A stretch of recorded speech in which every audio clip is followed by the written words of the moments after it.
امام ربانی مجدد الفسانی رحمۃ اللہ تعالی علیہ سلسلہ نقش بندیہ کے عظیم بزرگ، آپ اپنے مکتوبات میں تحریر فرماتے ہیں اس جملے کی جو قوت اور جو اس کے اندر ایک روحانیت ہے، آپ اسے محسوس کریں۔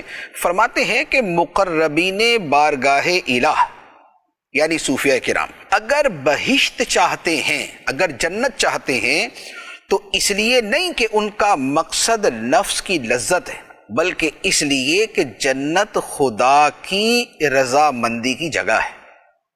اور اگر وہ دوزخ سے پناہ مانگتے ہیں تو اس لیے نہیں کہ اس میں رنج و الم ہے، بلکہ اس لیے کہ جہنم خدا کی ناراضگی کی جگہ ہے۔ ورنہ مقربین کے لیے، اولیاء کے لیے انعام اور رنج و الم دونوں برابر ہیں۔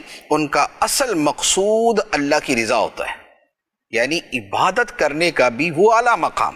ہم تو عام لوگ ہیں، ہم تو عبادت کرتے ہوئے جنت بطور خاص پیش نظر، جہنم کا عذاب کا ڈر ہمارے دلوں میں، اور یہ اولیاء کرام کے دلوں میں بھی ہوتا ہے۔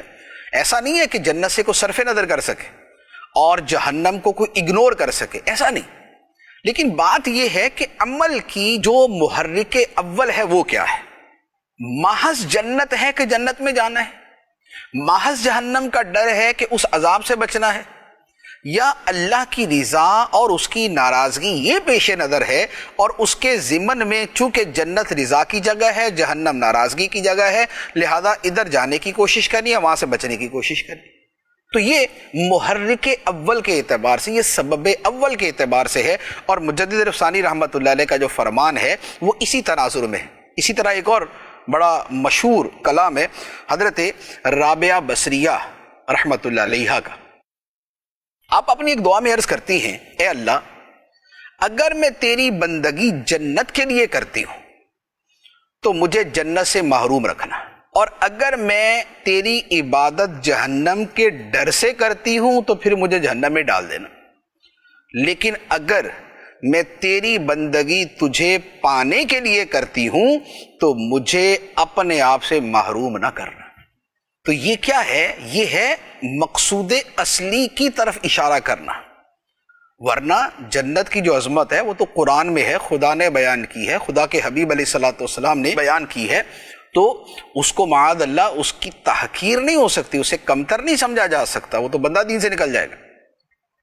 لیکن اصل مقصود یہ ہے کہ یہ بنیاد بتانا کہ دین کے اندر اصل اصول کیا ہے، دین کے اندر مقصود اصلی کیا ہے، عبادات کے اندر اصل اللہ تعالیٰ کی رضا، اس کی محبت، اس کی خوشنودی، اور باقی چیزیں جو ہے وہ سیکنڈری جو ہے وہ اس کے ضمن میں آ جاتی۔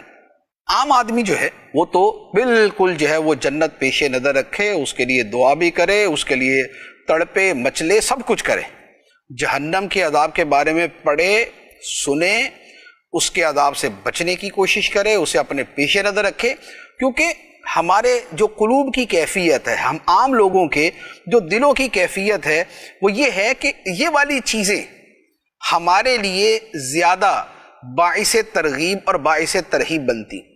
لیکن اگر اللہ تعالیٰ یہ مقام عطا فرمائے، ہمارا ایمان اور ہماری محبت اس درجے کی ہو جائے، تو پھر اس انداز کے اندر بھی ہم بات کر سکتے ہیں اور اس انداز سے عمل کر سکتے ہیں۔ تو اپنے آپ کو یوں کہہ لے کہ امپروو کیا جائے، اپنی حالت کو بہتر کیا جائے، اپنے مرتبہ ایمان کو مزید سے مزید مضبوط کیا جائے، یہ سب ٹھیک ہے۔ لیکن جو اولیاء کرام اور صوفیاء کرام کی جو سوچ ہے، یہاں اس کے بارے میں بیان کرنا مقصود ہے کہ وہ کیسی عظیم ہوتی تھی، کیسی خوبصورت ہوتی تھی، اور ان کی زندگیوں میں اللہ تعالیٰ کی محبت کیسے رچی بسی ہوتی تھی۔